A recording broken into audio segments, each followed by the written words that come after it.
Hi friends, tuberculosis के chapter को आगे बढ़ाते हुए आज हम आ गए हैं एक नया वीडियो लेकर और इसमें हम जानेंगे ट्यूबरकुलोसिस के ट्रीटमेंट के बारे में और ट्यूबरकुलोसिस से जुड़े कुछ स्पेशल फैक्ट्स जो एग्जाम के पर्पज से बहुत महत्वपूर्ण हैं।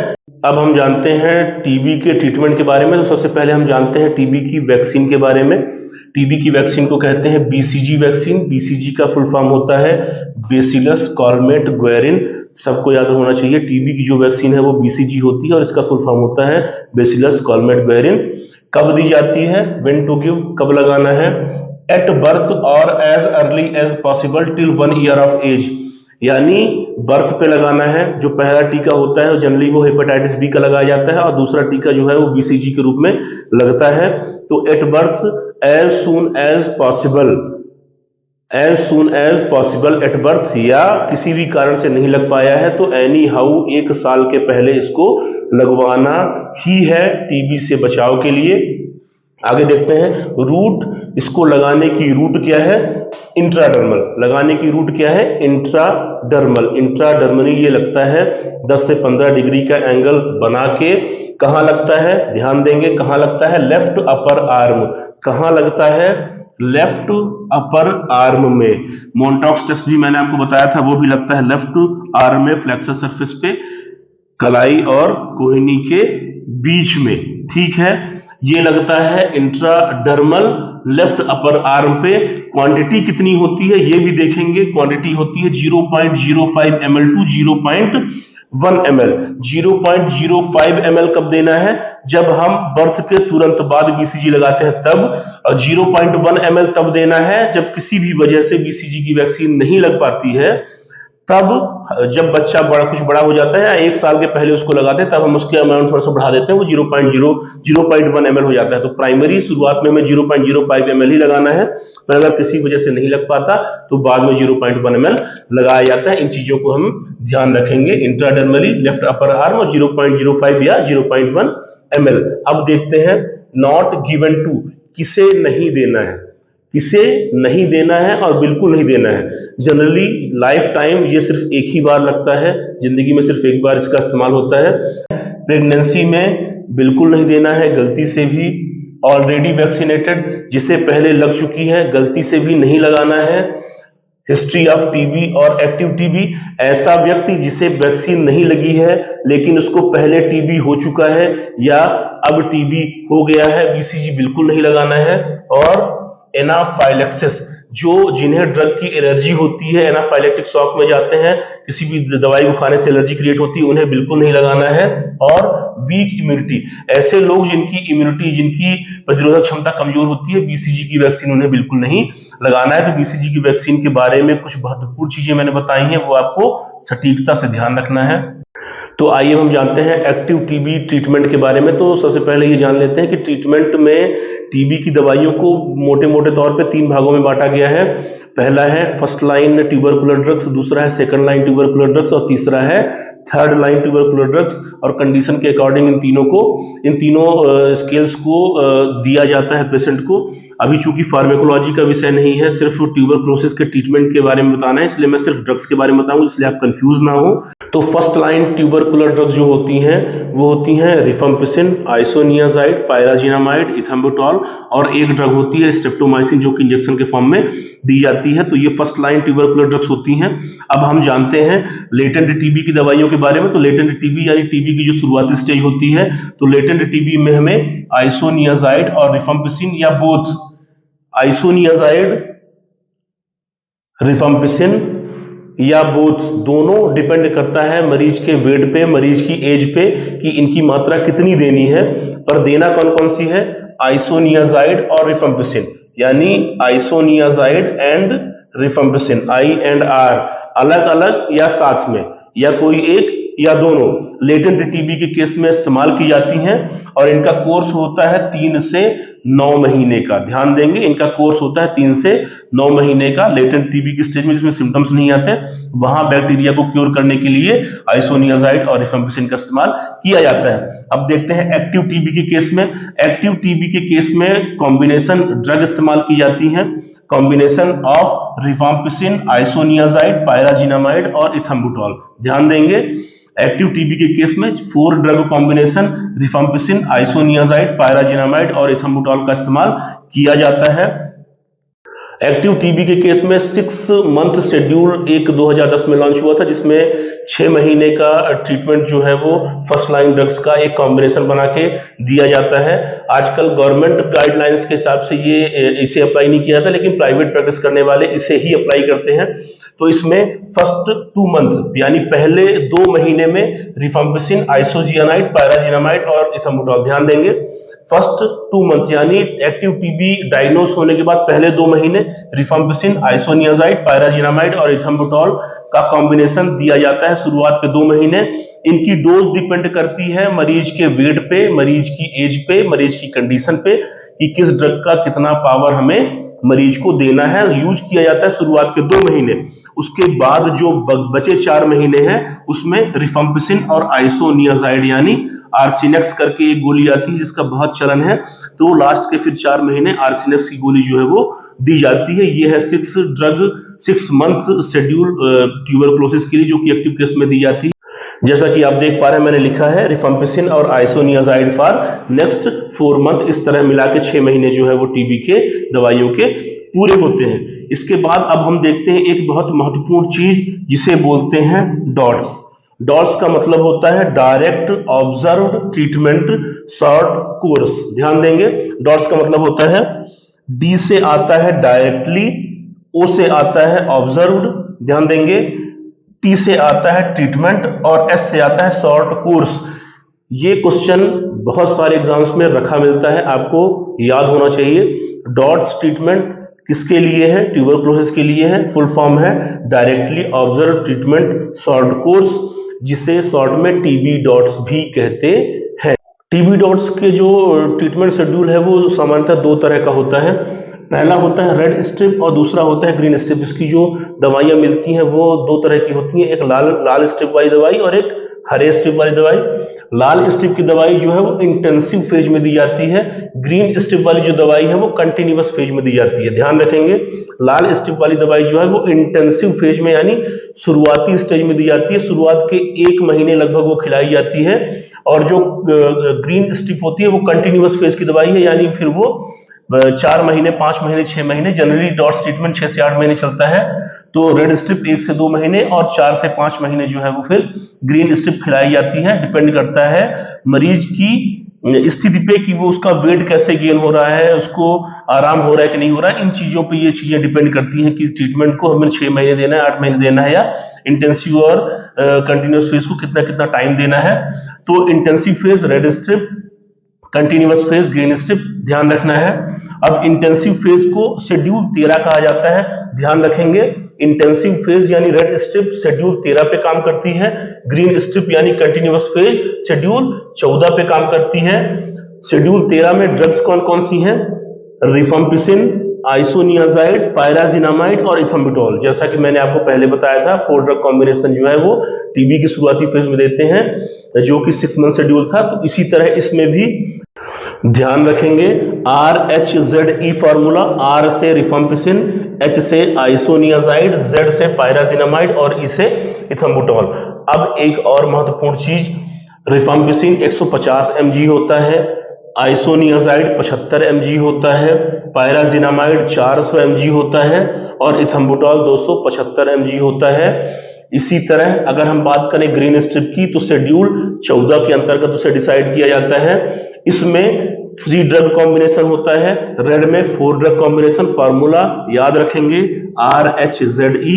इसी तरह शेड्यूल 14 ग्रीन स्ट्रिप, और इसमें 3 ड्रग कॉम्बिनेशन होती हैं, फार्मूला होता है RHE।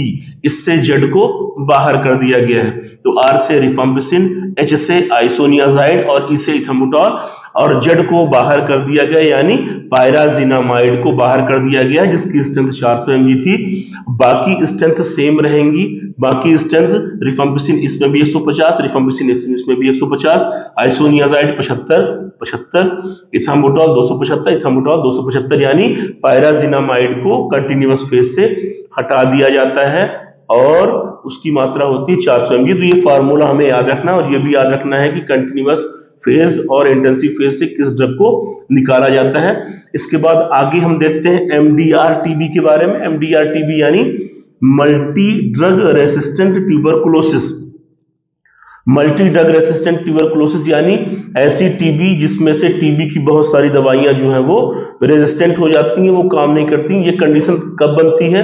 ये कंडीशन तब बनती है जब कोई टीबी का प्रॉपर ट्रीटमेंट नहीं लेता, पार्शियल ट्रीटमेंट लेता है, कुछ दिन ट्रीटमेंट लेके छोड़ देता है, लापरवाही करता है, और फिर वो जब और ज्यादा तबीयत खराब होने के बाद आता है तो इन्वेस्टिगेशन में ये पता चलता है कि ये व्यक्ति तो ड्रग डिफॉल्टर है, इसने प्रॉपर दवाइयां नहीं खाई हैं, डॉक्टर ने कहा 6 महीने खाना है तो उसने 2 महीने खाई, उसके बाद लिया ही नहीं।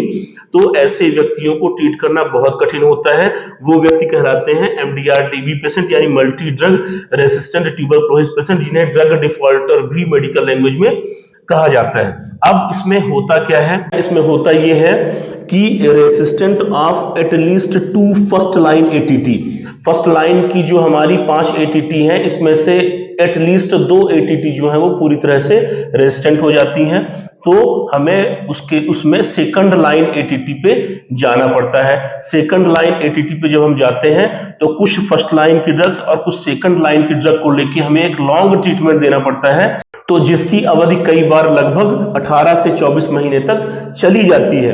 तो first line treatment, first line drugs की कुछ ड्रग्स, फर्स्ट लाइन एटीटी की कुछ ड्रग्स और सेकंड लाइन की ड्रग्स को मिला के एक फार्मूला तैयार होता है। डिपेंड करता है पेशेंट को टीबी कहाँ की है, कितना रेजिस्टेंट है, कितना वजन उसका बचा हुआ है, कैसी कंडीशन है उसकी, उस पर डिपेंड करता है कि अब उसको कैसा कॉम्बिनेशन बना के हमें देना है। कॉम्बिनेशन होता है फर्स्ट लाइन और सेकंड लाइन दोनों ड्रग्स का, और इसे ट्रीट करना भी काफी अधिक डिफिकल्ट होता है, ट्रीट करने में काफी कठिन होता है। और टीबी के मामलों में सबसे ज्यादा मृत्यु जो होती है वो एमडीआर टीबी के पेशेंट्स की ही होती है। अब इसमें होता यह है कि इसमें रिफाम्पिसिन और आइसोनियाजाइड को ले लेते हैं और साथ में इसमें combination of second line TT. अब इसके साथ में second line anti tubercular drugs की एक श्रृंखला होती है, उसमें से कुछ दवाइयां लेते हैं। उसमें आती हैं इम्यूनोग्लाइकोसाइड्स में एमिकासिन या केनामाइसिन, उसके बाद पॉलीपेप्टाइड्स में आते हैं कैप्रीमाइसिन या वियोमाइसिन, उसके बाद फ्लोरोक्विनोलोन्स में आते हैं सिप्रोफ्लॉक्सासिन, लियोफ्लॉक्सासिन, मॉक्सीफ्लॉक्सासिन, उसके बाद थायोनामाइड, साइक्लोसीरिन और टेरिजेडोन जो है वो ये ड्रग्स होती हैं। और इन्हीं ड्रग्स का एक कॉम्बिनेशन बना के और साथ में रिफाम्पिसिन और आइसोनियाजाइड को लेके एक शेड्यूल तैयार होता है, और वो शेड्यूल लगभग 18 से 24 महीने तक चलता है मरीज को ट्रीट करने के लिए। तो अब आइए हम जान लेते हैं टीबी से जुड़े कुछ विशेष फैक्ट्स के बारे में। एग्जाम पर्पस के से अगर देखा जाए तो ये फैक्ट्स आपके लिए बहुत महत्वपूर्ण हो सकते हैं। तो आइए हम शुरू करते हैं। सबसे पहला आप देखेंगे फैक्ट्स ऑफ टीबी में लिखा है फर्स्ट स्टेज ऑफ टीबी। तो जान लेंगे टीबी की 3 स्टेज होती हैं। अगर एग्जाम्स में से पूछा जाए तो हम यही लिखेंगे कि टीबी की 3 स्टेज होती हैं। तो 3 स्टेज, पहला है प्राइमरी स्टेज जिसे एक्सपोजर स्टेज भी कहा जाता है, दूसरा है लेटेंट और तीसरा है एक्टिव। तो लेटेंट और टीबी के बारे में आप अच्छी तरह जानते हैं। और एक्सपोजर या प्राइमरी स्टेज वो स्टेज होती है जब टीबी का संक्रमण पहली बार किसी को लगता है। तो अगर हमसे पूछा जाए टीबी कितनी स्टेज होती है तो हम कहेंगे 3, एक्सपोजर या प्राइमरी, दूसरी लेटेंट और तीसरी एक्टिव स्टेज। इसके बाद हम देखते हैं most common risk factor. Most common risk factor क्या होता है टीबी के लिए? वो होता है एचआईवी इन्फेक्शन। एचआईवी अगर किसी को है, एचआईवी इन्फेक्टेड पेशेंट की आप जानते हैं कि इम्यूनिटी बहुत ज्यादा डाउन हो जाती है, और ऐसे पेशेंट जो है वो तुरंत टीबी की चपेट में आते हैं और उनकी मृत्यु का कारण भी कई बार टीबी ही बनता है। तो सबसे बड़ा रिस्क फैक्टर जो होता है ट्यूबरकुलोसिस के लिए वो होता है एचआईवी, इसे भी हमें ध्यान रखना है। अब देखते हैं तीसरा जो है वो है मैक। समझने का प्रयास करेंगे। मैक यानी Mycobacterium avium complex. Mycobacterium avium complex TB जैसा ही एक डिसीज है। सारे सिम्टम्स टीबी जैसे अपने को मिलेंगे। देखते हैं क्लोजली रिलेटेड टू टीबी। पूरे सिम्टम्स, पूरे जब मरीज की हिस्ट्री लेंगे तो ऐसा लगेगा कि बिल्कुल टीबी ही है। इससे डिफरेंस क्या होता है? Difference is MAC is not spread person to person, non contagious. ये कंटेजियस नहीं होता, ये पर्सन टू पर्सन फैलता नहीं है, इसलिए ये टीबी से डिफरेंट है और ट्रीट करने में टीबी से अधिक आसान होता है। तो अब जानते हैं अपने चौथे फैक्ट के बारे में। चौथा फैक्ट है हमारा टीबी कंट्रोल प्रोग्राम, जिसे टीसीपी कहते हैं। टीबी कंट्रोल प्रोग्राम भारत सरकार ने लॉन्च किया था। कब लॉन्च हुआ था? 1962 में। ध्यान रखेंगे कि अगर हमसे टीबी कंट्रोल प्रोग्राम के बारे में कोई पूछे तो टीसीपी लॉन्च हुआ था 1962 में। और इसका 2 टाइम्स जो है, 2 बार ये जो है रीऑर्गेनाइज हो चुका है। दोनों बार जब ये रीऑर्गेनाइज होके आया तो इसके नाम में कुछ परिवर्तन हुआ। तो पहली बार जब ये रीऑर्गेनाइज होके आया तो इसका नाम हुआ revised national tuberculosis control programme. ध्यान देंगे कि टीसीपी यानी टीबी कंट्रोल प्रोग्राम को 2 बार रीऑर्गेनाइज किया गया। पहली बार जब रीऑर्गेनाइज हो गया तो इसका नाम हुआ revised national tuberculosis control programme, जिसका शॉर्ट नेम है RNTCP। ध्यान रखेंगे RNTCP, और ये आया था 1997 में। इसके बाद जब दूसरी बार रीऑर्गेनाइज हुआ तो इसे कहा गया नेशनल ट्यूबरकुलोसिस एलिमिनेशन प्रोग्राम। ध्यान देंगे, national tuberculosis elimination programme NTEP, और ये आया 2020 में। ठीक है, इसके बाद हम तीसरा देखते हैं, TB free India campaign. TB free India campaign हालिया लॉन्च हुई है, लॉन्च किया है पीएम नरेंद्र मोदी जी ने, और इसका टारगेट क्या है कि 2025 तक भारत को टीबी मुक्त कर देना है। तो हमें इन चीजों का ध्यान रखना है। TB control programme 1962, revised national tuberculosis control programme 1997 और नेशनल ट्यूबरकुलोसिस एलिमिनेशन प्रोग्राम 2020, और हालिया TB free India campaign by PM Narendra Modi ji 2025 तक भारत को टीबी मुक्त करने के लिए टीबी फ्री इंडिया कैंपेन जो है वो नरेंद्र मोदी जी ने चालू किया है। आइए अब जानते हैं कुछ और महत्वपूर्ण फैक्ट्स के बारे में। तो highest TB rate in India कहाँ है? दिल्ली में है। दिल्ली में टीबी रेट्स इस समय बहुत ज्यादा है। दिल्ली के बाद पहले उत्तर प्रदेश का नंबर आता था, लेकिन अब दिल्ली का नंबर आता है। तो हाईएस्ट टीबी रेट्स की अगर बात की जाए तो 2022 की स्टडी के अनुसार दिल्ली सबसे ऊपर है। उसके बाद first TB free district in India कौन सी है? फर्स्ट टीबी फ्री डिस्ट्रिक्ट है बुडगाम, ये है जम्मू कश्मीर में।